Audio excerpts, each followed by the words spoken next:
Nếu bạn thấy nội dung hữu ích, hãy nhấn thích, đăng ký kênh Hồ Sơ Tin tức News và bật thông báo để không bỏ lỡ những video mới nhất. Bạn có bao giờ tự hỏi điều gì sẽ xảy ra nếu một hệ thống quyền lực tồn tại suốt nhiều thập kỷ bất ngờ đối mặt với cú sốc an ninh nghiêm trọng chỉ trong vài ngày? Trong những ngày gần đây, Trung Đông đang chứng kiến những diễn biến khiến giới quan sát quốc tế đặc biệt chú ý.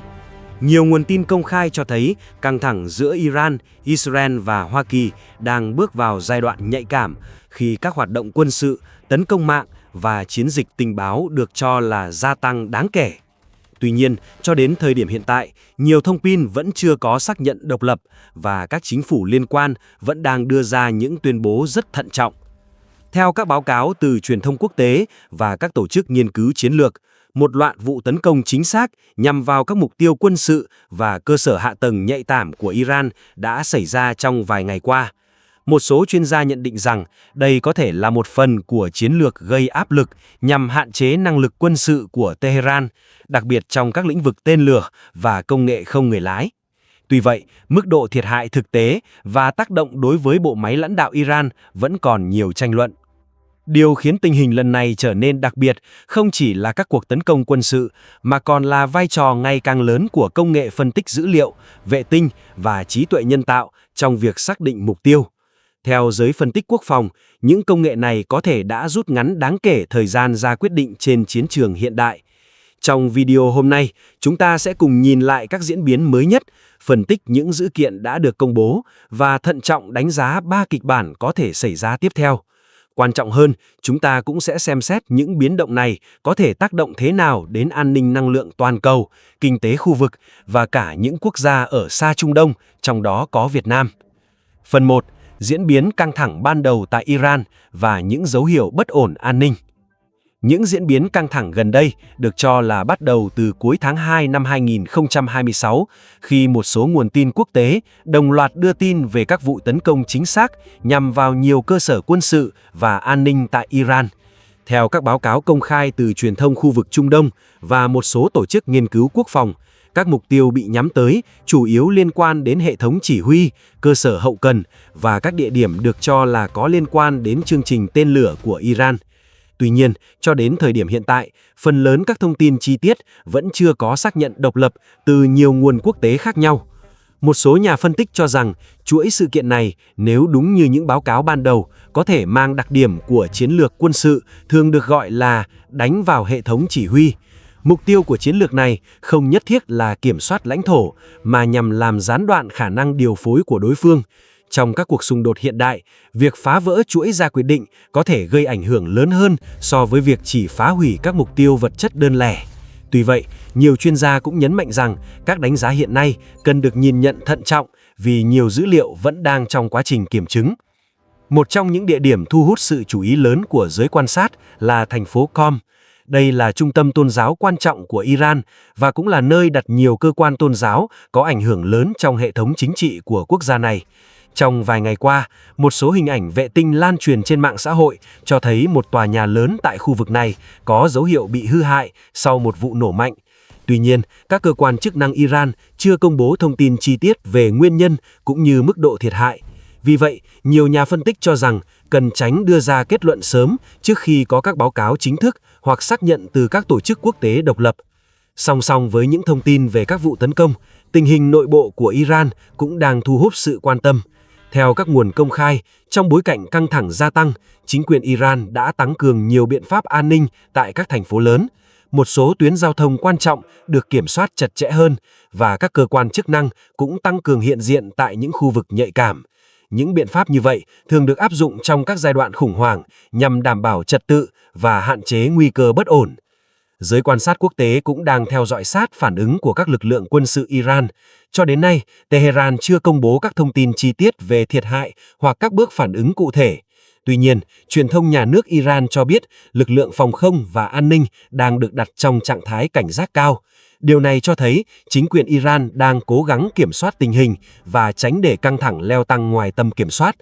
Ở cấp độ khu vực, các quốc gia Trung Đông cũng bắt đầu có những động thái phòng ngự. Một số nước được cho là đã tăng cường bảo vệ các cơ sở năng lượng và hạ tầng quan trọng, Đồng thời, nhiều hãng vận tải biển quốc tế đang theo dõi chặt chẽ tình hình tại Vịnh Ba Tư và khu vực eo biển Hormuz, nơi vận chuyển một phần rất lớn nguồn dầu mỏ của thế giới. Bất kỳ sự gián đoạn nào tại khu vực này cũng có thể tạo ra tác động lớn đối với thị trường năng lượng toàn cầu.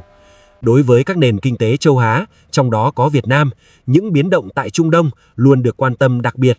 Khu vực này giữ vai trò quan trọng trong chuỗi cung ứng năng lượng quốc tế.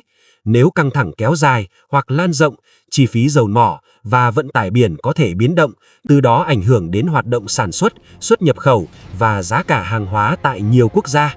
Tuy vậy, nhiều chuyên gia cho rằng ở thời điểm hiện tại vẫn còn quá sớm để đưa ra kết luận về quy mô và tác động dài hạn của những sự kiện đang diễn ra. Các dữ kiện vẫn đang tiếp tục được cập nhật từng ngày.